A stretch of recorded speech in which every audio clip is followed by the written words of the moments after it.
Kita awali informasi Sinda Today hari ini, pemirsa, puluhan mahasiswa bentrok dengan aparat di depan Mapolda Maluku Utara. Ya, para mahasiswa menuntut pembebasan 11 warga adat Mabasangaji yang ditetapkan sebagai tersangka.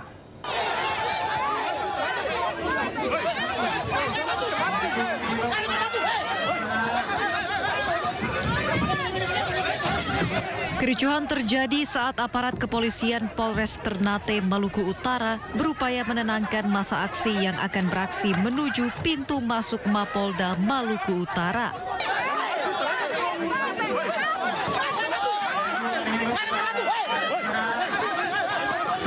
Bentrokan tidak terhindarkan, adu jotos antara puluhan massa dengan aparat pun pecah di depan kantor Mapolda.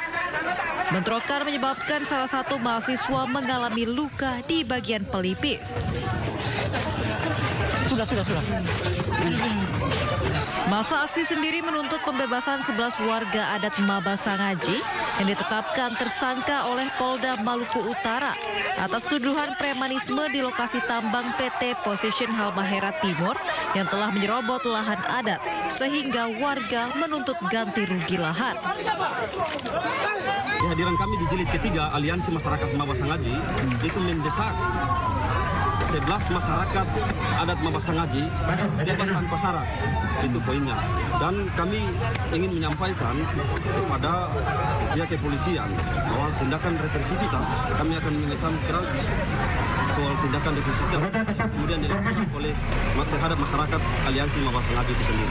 Kalau sampai penyidik sudah bisa menetapkan sebagai tersangka, berarti sudah dua alat bukti yang dikantongi, unsur juga terpenuhi. Kalau memang mereka merasa bahwa penetapan tersangka itu ada kesalahan, ajukan pra peradilan, bukan seperti ini caranya. Usai bentrokan, massa kembali melanjutkan aksi dan kembali dibubar paksa oleh aparat lantaran sudah melewati waktu.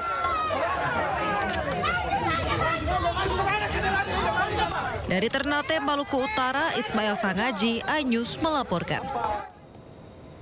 Polisi diserang warga saat melakukan penangkapan pelaku pengeroyokan di Kampung Bahari, Tanjung Priok, Jakarta Utara. Para pelaku bahkan menyerang polisi dengan senjata tajam hingga petasan.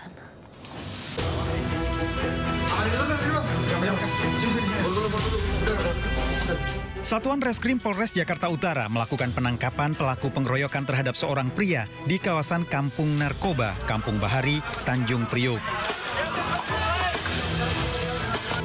Polisi mendapat perlawanan dari sekelompok warga dengan menggunakan senjata tajam, batu, dan petasan. Anggota polisi terdesak, terpaksa melepaskan tembakan gas air mata.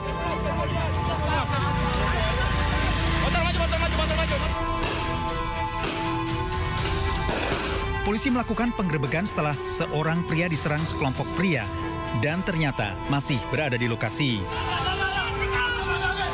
3 pelaku pengeroyokan lain masih diburu polisi, sementara barang bukti telah diamankan. Dari Jakarta, Sofyan Firdaus, iNews melaporkan. Pemirsa, Polda Metro Jaya berhasil menangkap lebih dari 3.000 preman di wilayah Jakarta. Jadi mereka terlibat berbagai aksi kriminal dan juga premanisme.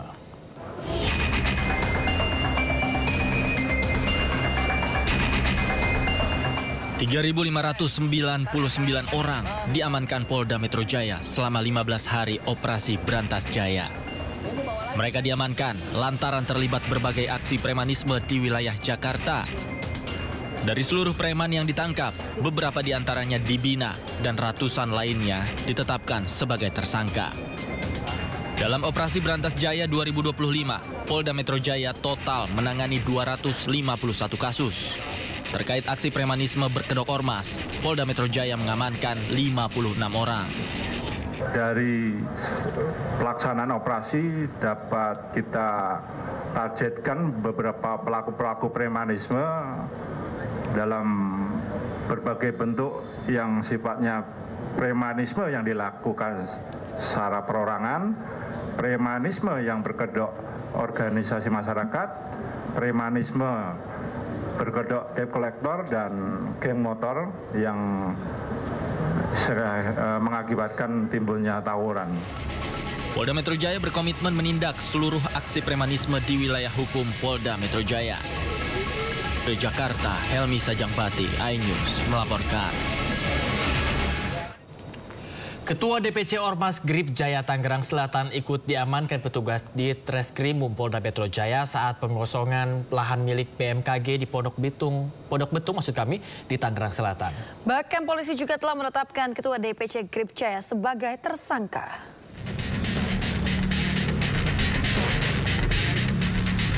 Inilah detik-detik Ketua DPC Ormas Grip Jaya berinisial MYT saat digelandang petugas Subdit Resmob di Treskrimum Polda Metro Jaya. Penangkapan MYT terjadi saat bersamaan dengan proses pengosongan lahan milik BMKG oleh polisi di kawasan Pondok Betung, Tangerang Selatan. Diketahui saat ini MYT telah ditetapkan sebagai tersangka dalam kasus penguasaan lahan tanpa hak oleh penyidik Polda Metro Jaya. Selain MYT, penyidik Polda juga telah menetapkan satu orang lainnya sebagai tersangka dengan inisial Y bin KTY yang merupakan ahli waris. Dari Jakarta, Helmi Sajangbati melaporkan. Pemirsa, bermodus membeli emas, dua mama di Kota Bekasi, Jawa Barat terekam CCTV saat mencuri emas di toko emas Pasar Bantar Gebang, Bekasi, Jawa Barat. Ya, aksi pencurian di toko emas sudah 3 kali terjadi setiap tahun. Diduga kedua pelaku adalah spesial pencurian emas.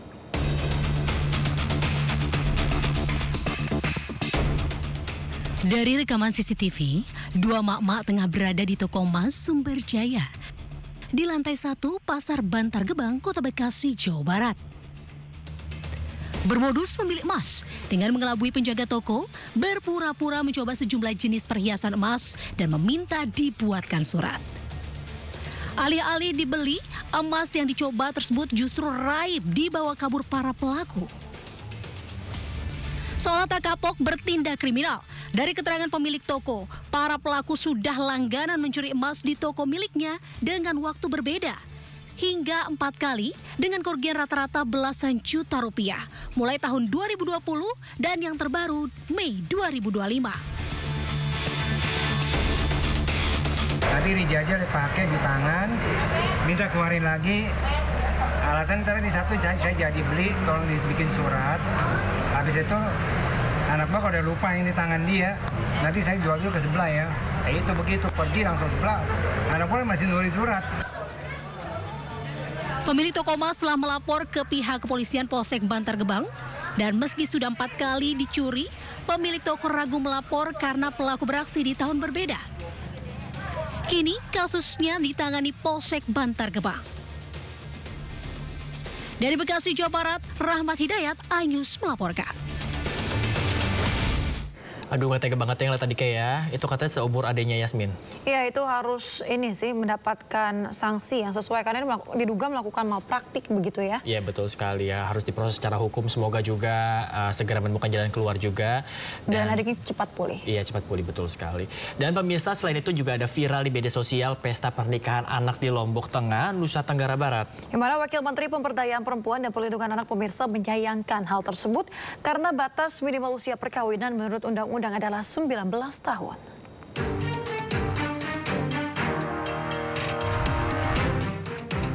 Pesta pernikahan antara sepasang anak perempuan dan laki-laki di Praia Tengah, Lombok Tengah, Nusa Tenggara Barat viral di media sosial. Anak perempuan berusia 15 tahun menikah dengan anak laki-laki berusia 17 tahun dirayakan dengan meriah. Pesta pernikahan ini mengundang komentar negatif dari warganet yang menyayangkan adanya pernikahan anak. Wakil Menteri Pemberdayaan Perempuan dan Perlindungan Anak Veronica Tan juga menyoroti peristiwa ini. Ia prihatin terutama di Provinsi Nusa Tenggara Barat yang termasuk daerah dengan tingkat perkawinan anak tertinggi di Indonesia.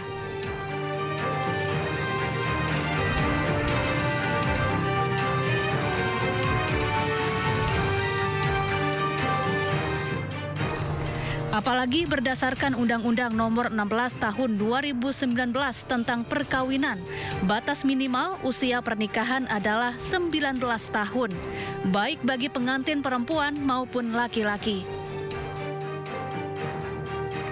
Sementara itu, polisi dan Lembaga Perlindungan Anak Kota Lombok sedang menyelidiki pernikahan anak yang terjadi di daerahnya. Pihaknya juga akan memeriksa kondisi psikologis pengantin anak. Tim Liputan iNews melaporkan. Kita beralih ke informasi lain, pemirsa. Seorang pria bertelanjang dada memalak pedagang dan lakukan ancaman pemukulan di Padang, Sumatera Barat. Usai viral, polisi yang telah mengetahui identitas pelaku menangkap pelaku.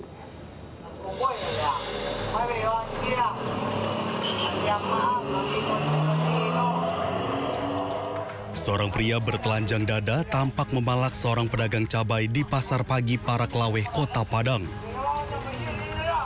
Tak hanya meminta uang, pelaku bahkan mengambil sebatang balok kayu dan mengancam akan memukul korban yang menolak memberi uang. Setelah mendapatkan sejumlah uang, pelaku pun langsung meninggalkan lokasi.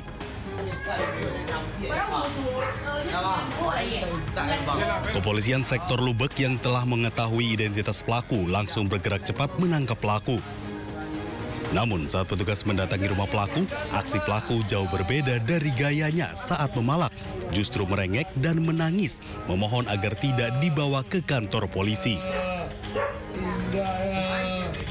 Namun permohonannya tak digubris, dirinya tetap digelandang ke Mapolsek Lubek bersama barang bukti. Beruntung, kasus ini akhirnya diselesaikan secara damai atas permintaan korban. Dalam rekaman CCTV di salah satu kos-kosan mahasiswi di daerah Batu Sangkar, Sumatera Barat, tampak pelaku dengan cepat melancarkan aksinya mencuri satu unit sepeda motor yang terparkir di halaman. Berdasarkan rekaman CCTV tersebut, petugas dapat mengantongi identitas dan keberadaan pelaku. Petugas kepolisian yang mengetahui keberadaan pelaku langsung bergerak cepat dan meringkus pelaku saat duduk di pinggir jalan. Aksi kejar-kejaran tak terhindarkan lantaran pelaku mengetahui kedatangan polisi dan berusaha kabur. Kepada petugas, pelaku mengaku beraksi di 7 TKP di wilayah Batu Sangkar dan Kota Padang. Satu unit sepeda motor curian turut berhasil disita petugas dari pelaku yang disembunyikan di rumah rekannya di daerah Purus. Bersama barang bukti, pelaku dibawa ke Mapolres Tanah Datar guna proses hukum lebih lanjut. Pemirsa, Polda Sumatera Utara menangkap 3 terduga pelaku pembacokan terhadap seorang jaksa dan 1 staf kejaksaan di Kabupaten Serdang Bedagai, Sumatera Utara. Kedua pelaku diringkus di 2 lokasi berbeda. Polisi menangkap 2 dari 3 pelaku penganiayaan seorang jaksa berinisial JWS dan ASN di Kejari, Deli Serdang, berinisial ASH di Kecamatan Kotari, Kabupaten Serdang Bedagai, Sumatera Utara. Pelaku APL alias Kepot ditangkap di Jalan Pancing, Medan, Sabtu malam. Sedangkan pelaku SD alias Galo ditangkap di Binjai pada Minggu dini hari. APL diduga merupakan otak pelaku dan SD merupakan eksekutor terhadap korban. Keduanya merupakan residivis kasus pencurian dan kekerasan. Untuk sementara motif pelaku masih didalami oleh petugas. Ya, saling kenal antara pelaku dan korban. Apakah para pelaku ini juga pernah terlibat kasus hukum sebelumnya, Pak? Ya, itu saat ini masih tahap tersebut. Jika ada motif-motif ataupun ada tersangka-tersangka lain yang terlibat. Ada kemungkinan kasus yang ditangani oleh Pak Jaksa, Pak? Ya, itu masih pendalaman kami. Ya. Hingga kini Polda Sumut terus mengungkap motif pelaku dan mengejar pelaku lain yang masih buron. Dari Medan, Sumatera Utara, Aminur Rashid, iNews melaporkan. Pemirsa, sebelumnya seorang jaksa dan ASN yang bertugas di kantor Kejaksaan Negeri Deli Serdang, Sumatera Utara menjadi korban pembacokan orang tidak dikenal. Mereka diserang saat tengah memanen kelapa sawit maksud kami di ladang milik korban.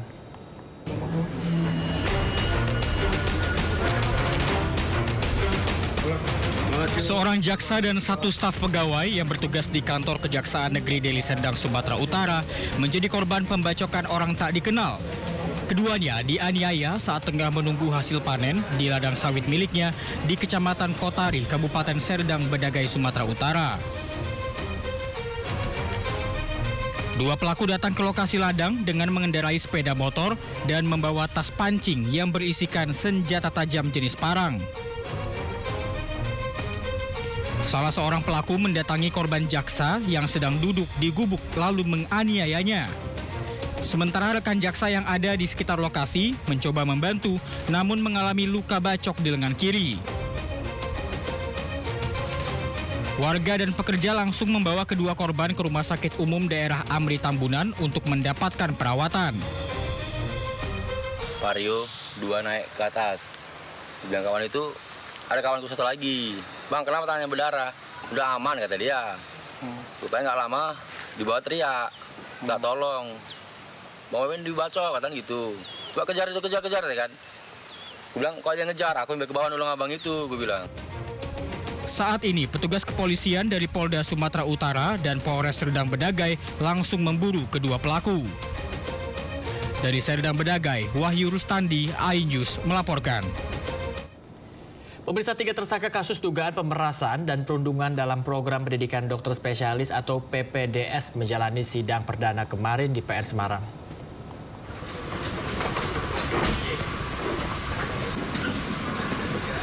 Ketiga tersangka yang menjalani sidang yakni Dokter Kepala Staf Medis Prodi Anestesiologi FK Undip Eko Nugroho, Kepala Staf Medis Prodi Anestesiologi FK Undip Sri Waryadi, dan Dokter Residen Zara Yupita Azra yang merupakan senior Dokter Aulia. Menurut Kepala Kejari Kota Semarang, pemirsa, yakni Chandra Saptaji, ada 553 barang bukti dalam kasus pemerasan yang menewaskan Dr. Aulia Risma, mulai dari bukti percakapan hingga uang tunai. Ketiga tersangka dijerat dengan pasal pemerasan dan pemaksaan dengan ancaman hukuman 9 tahun penjara.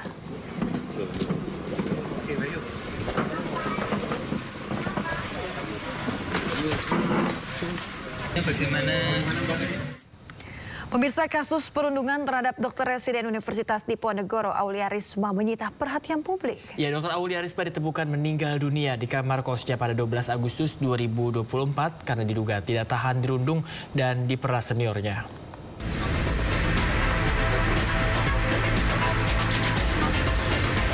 Berkas perkara 3 tersangka kasus dugaan pemerasan dan perundungan dalam program pendidikan dokter spesialis PPDS Anestesiologi resmi dilimpahkan ke PN Semarang pada 20 Mei lalu. Mereka adalah Kepala Program Studi Anestesiologi Fakultas Kedokteran Undip, Dr. Taufik Eko Nugroho, Kepala Staf Medis Prodi Anestesiologi FK Undip Sri Maryani, dan Dr. Residen Zara Yupita yang merupakan senior Dr. Aulia Risma.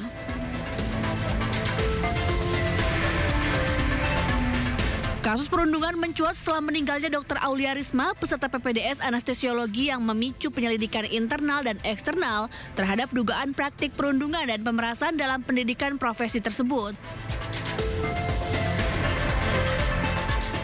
Hal ini terungkap dari catatan harian korban yang mengaku mendapat perlakuan negatif dari seniornya, termasuk diperas mulai dari 20 juta hingga 40 juta rupiah per bulan. Dokter Aulia tewas setelah menyuntikkan obat ke tubuhnya. Korban tewas akibat overdosis obat anestesi yang biasa digunakan saat tindakan operasi. Atas perbuatannya, para tersangka dijerat dengan pasal tentang pemerasan dan pemaksaan dengan ancaman hukuman 9 tahun penjara. Dari Semarang, Jawa Tengah, Wisnuwardana, iNews melaporkan. Nah, ini yang tadi kita bicarakan ya, yang sebenarnya menggugah selera tapi juga bikin was-was nih. Karena meresahkan sejumlah kalangan, terutama kaum muslim, di mana rumah makan ayam goreng Widuran ini disidak Wali Kota Solo. Ya, rumah makan legendaris yang diduga melakukan penipuan ya, dengan mengklaim sebagai produk halal itu pun diminta tutup sementara waktu. Viral diduga melakukan penipuan dengan mengklaim sebagai produk halal rumah makan legendaris ayam goreng Widuran di Solo, Jawa Tengah disidak Wali Kota Solo, Respati Ardi. Sayangnya saat sidak berlangsung, pemilik ayam goreng Widuran tidak berada di tempat. Sementara itu, Respati yang ditemui langsung para karyawan dan sempat menghubungi pemilik melalui sambungan telepon meminta restoran tutup sementara hingga proses asesmen rampung. Ya, tentu ini sudah 50 tahun, ini saya cukup kecewa, dan ini untuk menjaga kerukunan umat beragama, satu, kedua perlindungan konsumen, itu yang paling penting. Konsumen itu dilindungi haknya untuk mengetahui barang apa yang dijual sesuai dengan keterangan yang ada. Mas Wali tadi sempat telepon juga sama pemilik ya, Mas Wali? Ya, saya telepon Terus langsung. Bagaimana Mas Wali? Ya, beliau saya sampaikan, ya demi kebaikan bersama bersedia menutup. Sebelumnya, rumah makan yang berdiri sejak tahun 1973 ini viral karena diduga menggunakan bahan non-halal tanpa mencantumkan label secara eksplisit. Karyawan restoran pun mengonfirmasi label non-halal baru dipasang beberapa hari terakhir setelah muncul banyak komplain dari pelanggan. Dari Solo, Jawa Tengah, tim liputan iNews melaporkan. Legislator PDI Perjuangan mencecar Menteri Koperasi Budi Aris Setiadi. Informasinya usai jeda berikut ini, tetaplah di Indo Today.